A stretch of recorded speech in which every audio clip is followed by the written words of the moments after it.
Welcome to the ChatGPT podcast. I'm your host, Jaden Schaefer. Each episode, we dive into the latest developments in the exciting field of artificial intelligence, exploring its applications and potential impacts on our daily lives. Have you ever wanted to start your own podcast? I record and publish podcasts on a platform called Spotify for Podcasters, and I absolutely love it. Essentially, you can upload from your phone or computer, and it distributes to every platform that plays podcasts. They support video podcasts, and you can make money on the platform with ads or even podcast subscriptions, something that has made my life so much easier as a podcaster. So if you're interested, I highly recommend you give it a try. You can download the Spotify for Podcast app, or go to spotify.com/podcasters to get started on your podcast today. ChatGPT is an incredible tool, and there's been a lot of rumors going on right now about ChatGPT 4, which is essentially the next version of ChatGPT. People are asking when it's going to be released, what's it going to be able to do better than ChatGPT that we currently have. So in today's podcast, we are going to dive into those questions and those topics and share everything we know about that. The first thing I will say, a lot of people assume we're on GPT-3 right now. We're actually on GPT 3.5 because GPT-3 is a language model called Da Vinci that essentially has been available for almost 2 years now. So GPT 3.5, what we're currently on, is what was launched when ChatGPT was launched. And it's got a lot of different benefits to it. One of them being that when you ask it a question, it can look at previous responses. It's a chat, so it has the whole timeline, the whole conversation, which GPT-3 was not doing very well. And in addition to this, it's also able to learn from other conversations you've had. So if you're having a ton of conversations with ChatGPT, it's actually able to look at all of those and get data and ideas for responses that it's going to give you. So that's something pretty interesting. So as far as ChatGPT 4 goes and what to expect and when to expect it, it's important to know that OpenAI's ChatGPT series has been at the forefront of these natural language processing technologies for years, right? So it wasn't just like all of a sudden ChatGPT got invented and it was a crazy thing and then there's going to be this more amazing version that comes soon.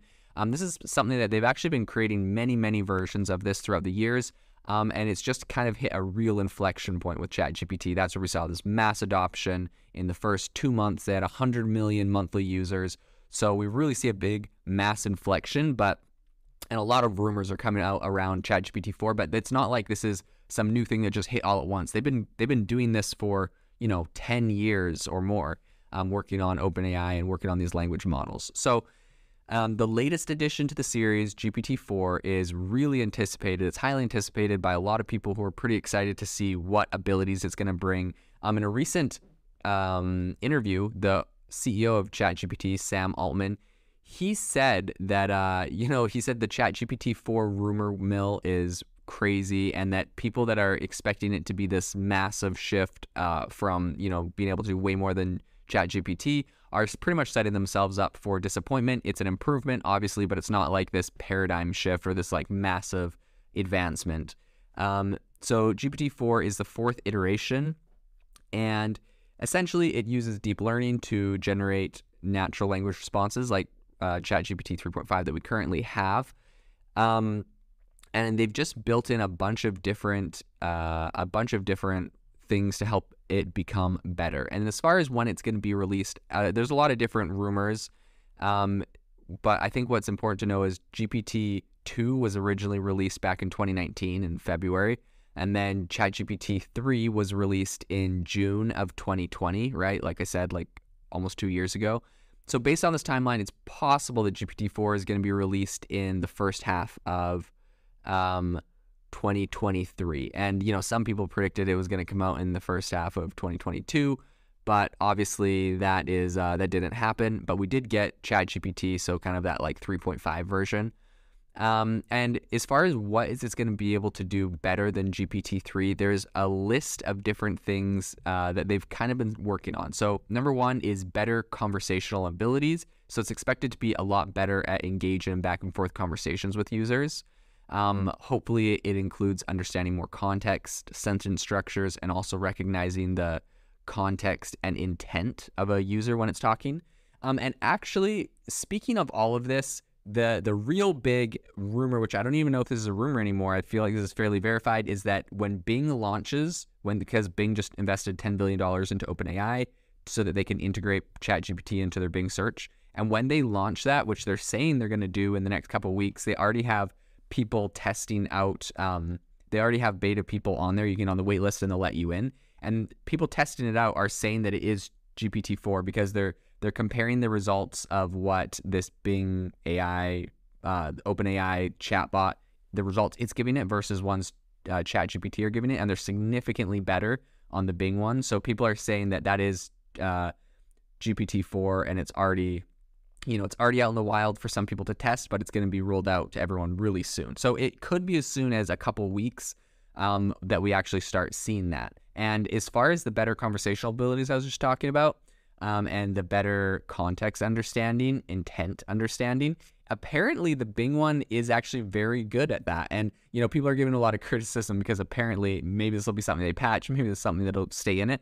But apparently, if you talk to it and you try to get it to like divulge its secrets or source code or stuff, apparently it gets upset at you and tells you like you're a threat or something like that. So very interesting. It'll be interesting. There's gonna be a lot of people coming out with more stuff, but you can pretty much Google that, look up the controversy around it, see people's screenshots that they're using it. Apparently it's gonna be a lot better as far as knowledge and awareness. So it might be better at answering questions and providing info on a huge range of topics. And also, apparently, it's going to be trained on a way more diverse and comprehensive data set. So pretty much that just means that when you ask it questions, there's a higher likelihood that it will be able to respond accurately on a much bigger scale.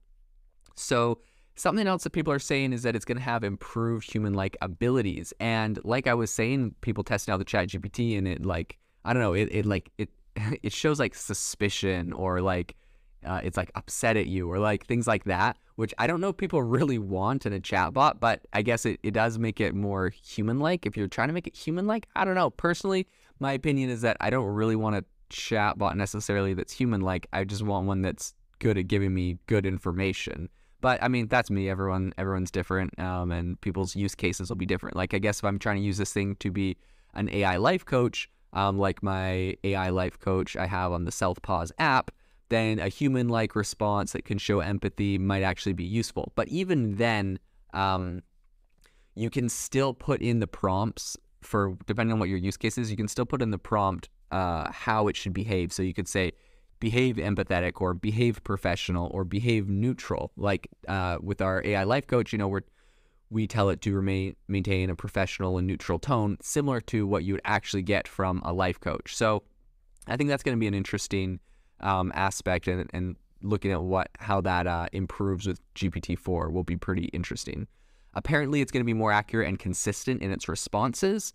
So this is going to be done through just improved training algorithms and better data cleaning techniques, right? So obviously they've had a lot of this data for a long time, but now they're just kind of like fine-tuning it, refining it. And this is all a lot of manual work that they're just having to put in to make this thing better. So what are some of the potential applications for ChatGPT-4? One of them, customer service. It's just going to be better at that. It's something people have been using it from the very beginning for. Education, it's going to be, now that it's becoming more accurate, more human-like, I think this is going to be a really powerful tool for learning, for students, for helping them understand things. Obviously, the level of accuracy is incredibly important. We've seen, with Google Bard's demo, their competitor to ChatGPT, when they did it, it had some false information about the Hubble telescope, and it crashed their stock price over $100 billion. And I think that really highlighted to them the importance of making it very factually accurate. Another area that is going to be big, I think, is healthcare. ChatGPT is going to be used to provide virtual health assistance, right? Like, the better this thing gets, the more fine-tuned in the more areas this gets, the more likely it's going to be able to allow patients to ask questions, receive advice, or perhaps suggestions that they could take to their professional, their healthcare professional, and get second opinions on diagnosis and treatments and that kind of stuff, which, of course, that's a whole nother can of worms I won't get into today, but you can imagine the legal implications and, everything that'll go into that. For entertainment, ChatGPT is going to be a lot more useful, I think, for creating really immersive experiences, whether that's video games, music, movies, chat-based storytelling. I think it's going to be pretty incredible to see what comes out of that as far as creativity goes, and the user being able to choose exactly what experience they want. Social media, I think it's going to be able to create a lot more realistic and maybe engaging social media posts for people. People are using this already to write the captions on like Instagram, for example. And again, that is its own whole can of worms of, do we want like these AI chats that seem just like humans? So I guess with all that being said, what are a couple potential concerns with ChatGPT? What are some things that we should worry about? One of them, privacy. And that's pretty much with any AI model and even with what we have with ChatGPT, but there's always concerns about privacy, how it's collecting your data, how it's using your data, how it's taking the data or the questions you give it and training it. So I think it's just really important that we continue to educate people about the importance of like just safeguarding your privacy. Like, don't give it your name, don't give it your address, don't give it any of that kind of private information. Number one, you'd hate for that to be incorporated into the model in any way for training. And also, they do use people to manually review chats, and so there is a person that could read your information. You just would never want to put private information on there.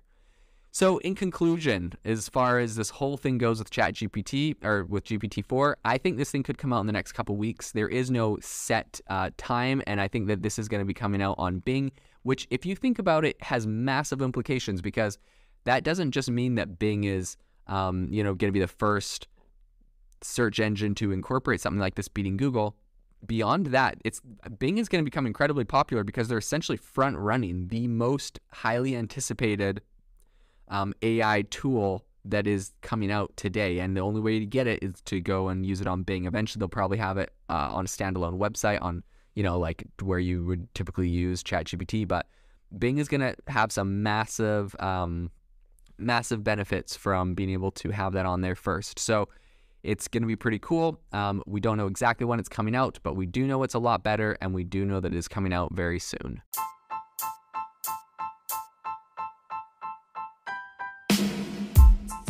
You've been listening to the ChatGPT podcast. Make sure to rate us wherever you listen to your podcasts, and have a fantastic week.